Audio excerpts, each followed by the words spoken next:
4 bị can gồm Nguyễn Ngọc Sự, SN 1957, nguyên Chủ tịch HDTV, Trương Văn Tuyến, SN 1950, nguyên Tổng Giám đốc, Phạm Thanh Sơn, SN 1972, nguyên Phó Tổng Giám đốc và Trần Đức Chính, SN 1976, nguyên Kế toán trưởng, trưởng ban tài chính Vinashin cùng bị đề nghị truy tố về tội lạm dụng chức vụ, quyền hạn chiếm đoạt tài sản. Theo cơ quan điều tra, vào năm 2008-2010, Vinashin lâm vào cảnh khó khăn, khủng hoảng có nguy cơ phá sản. Nhà nước đã ban hành những quyết định để giúp Vinashin có vốn phục vụ sản xuất kinh doanh. Vinashin đã tiếp nhận 2.200 tỷ đồng từ Tập đoàn Dầu khí Việt Nam, PVN, và 4.190 tỷ đồng từ Quỹ hỗ trợ sắp xếp doanh nghiệp trung ương để thực hiện đề án tái cơ cấu. Sau đó, lãnh đạo của Vinashin đã sử dụng một số lượng tiền lớn trích từ hai khoản nói trên để gửi có kỳ hạn vào Ngân hàng Thương mại Cổ phần Đại Dương, Osinbank.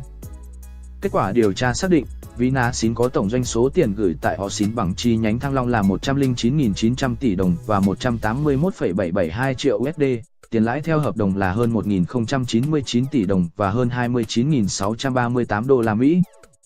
Quá trình thực hiện hợp đồng tiền gửi, các cá nhân là lãnh đạo và nhân viên Osinbank chi nhánh Thăng Long là những người trực tiếp đưa tiền lãi ngoài hợp đồng tiền gửi cho Trần Đức Chính, nguyên kế toán trưởng Vinashin số tiền hơn 105 tỷ đồng. Liên quan đến chủ trương gửi tiền tại Osinbank, theo cựu chủ tịch Osinbank Hà Văn Thắm, ông này đã gặp Nguyễn Ngọc Sự để mời Vinashin gửi tiền vào Osinbank. Khi Hà Văn Thắm thăm dò việc muốn chi riêng chăm sóc khách hàng thì Nguyễn Ngọc Sự không đòi hỏi gì mà nói rằng đã giao cho bộ phận chuyên môn do Phạm Thanh Sơn, Trần Đức Chính phụ trách làm đầu mối giao dịch. Theo đó, Hà Văn Thắm đã giao cho Nguyễn Thị Minh Phương Phó Tổng Giám đốc Osinbank, giai đoạn 2010-2012 là Giám đốc chi nhánh Thăng Long, trực tiếp làm việc với đầu mối của Vinashin là Trần Đức Chính. Hà Văn Thắm cũng xác nhận đã chi ngoài lãi suất cho Vinashin 105 tỷ đồng. Bị can Trần Đức Chính cũng thừa nhận, từ tháng 3 năm 2011 8.2014, Chính đã trực tiếp nhận 105 tỷ đồng tiền lãi ngoài hợp đồng từ Osinbank.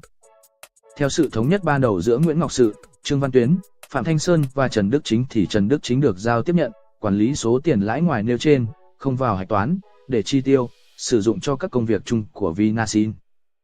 Trần Đức Chính khai thêm, sau khi có chỉ đạo của ông Trương Văn Tuyến, bị can Chính đã báo cáo và được ông Nguyễn Ngọc Sự đồng ý đem 83 tỷ đồng chia nhau.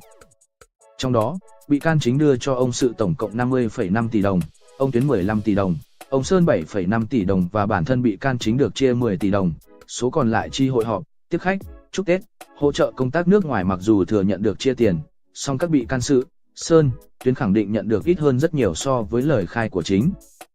Căn cứ bằng chứng, tài liệu thu thập được cũng như lời khai của các bị can, cơ quan điều tra xác định, các bị can đã chiếm hưởng, sử dụng số tiền 105 tỷ đồng lãi ngoài nhận từ Osinbank như sau: Nguyễn Ngọc Sự chiếm hưởng 8 tỷ đồng và chi tiêu, sử dụng cả 385 triệu đồng, Trương Văn Tuyến chiếm hưởng 3,5 tỷ đồng.